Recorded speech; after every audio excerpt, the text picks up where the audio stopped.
Measles. The disease has been spreading across Ontario with more than 30 cases popping up in Windsor, Essex in recent weeks. Now, whenever an exposure happens, the health unit gives direction to people potentially affected. Now, this could mean that you might be asked to give your child a measles shot earlier than planned. So this might raise some questions for families, but let me explain.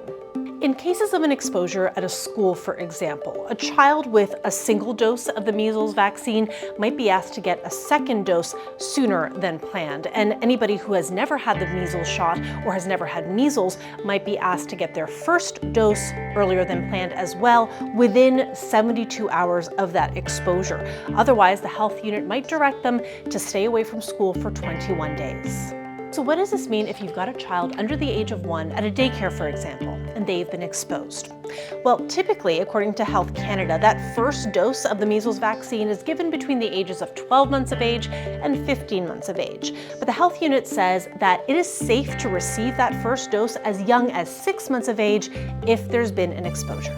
So what do you do if you have a child that is fully up to date with their shots, with that single dose of the measles vaccine, and they are dealing with an exposure? Well, according to Health Canada, the second shot is typically given from 18 months of age to school entry age. But the health unit says that as long as there's a 28-day window between that first dose and the second dose, it is safe to receive the second dose at an accelerated schedule. And this gives them a higher level of protection in the case where there might be a higher risk of infection. Health experts say this is safe to do, and it is also a common public health intervention. The health unit says every exposure situation is unique, and if you have any questions, to contact the health unit directly.